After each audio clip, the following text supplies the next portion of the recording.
Over a school curriculum used across Texas as lawmakers in that state start to question part of the curriculum being used by about 3/4 of the state.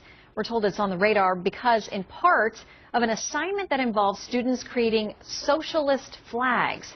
Joining us now, someone who's very concerned about what's happening in those classroom lessons, Peggy Venable, Texas Director for Americans for Prosperity. Peggy, thanks for joining us.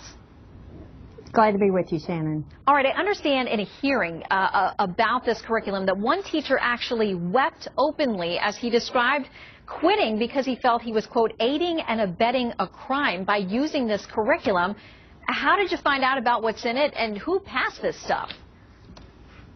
Well, the curriculum's really been revealed by a number of teachers and others who had real concern about what was being put in our education system in the schools, because CSCOPE has been very secretive in how they have failed to share with parents and with the public just what's in this curriculum. That was an amazing hearing. I've been here for 20 years, participated in many hearings. I've never seen someone so emotional about what they were testifying on. That was a math teacher of 40 years who said that he quit because he thought it was education malpractice to use this in the schools.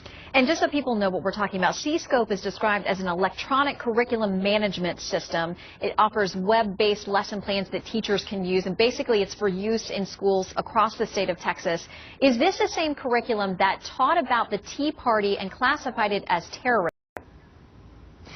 It is that very same program, and there are many other examples of really disturbing content. In one, it talks about the free market as being a selfish system, but communism is really better for everyone. We've seen communism as a failed system, and we should be teaching our children that. But again, the biggest problem I see is just the lack of transparency, the fact that there's been no review. And we in Texas are really known for our textbook wars. We are very interested in what goes into our classroom and have had rigid review of the material. This CSCOPE has absolutely circumvented the system, and we believe taken the public out of public education. Well, and let me know whether this is true or false, because there is a report out there that basically the only people who can look at this curriculum and track it as it goes into play and becomes available are teachers who, this report says, had to sign a gag order that they would not tell people about what was in it. That is correct. That is how it's been. Of course, at this hearing recently before the Texas Senate, the CSCOPE sponsors said that they were not going to continue to do that. But I've asked for a password and to be able to get in and review the curriculum, and I'm still waiting for it. Our elected State Board of Education chairman waited 6 months to be able to get into the system and see it.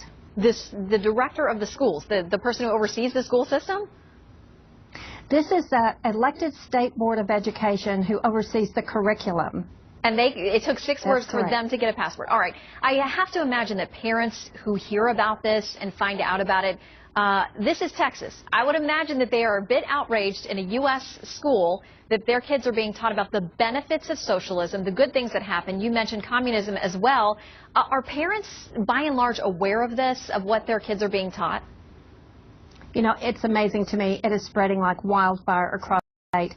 Parents are upset and concerned. I was on a radio station this morning out in East Texas. They had 2 meetings there to full houses, over 100 people showing up at these meetings. People are upset, and I tried to convey that to the Senate Education Committee when I testified. Who has the power to change this? Well, certainly the legislature does. There is a bill in the legislature that is by Representative Steve Toth. It is House Bill 760, which we are supporting. It would put the education, regional service centers, and the online curriculum under the elected State Board of Education. Any idea when that will get to a vote? It has only been introduced. It hasn't even been sent to committee yet. We're only in session 140 days every other year, so things will be fast and furious. We'll be pushing to get this legislation through. All right. We will be tracking it and keeping an eye on it. Peggy Venable, thank you for keeping us updated. Thanks for having me, Shannon.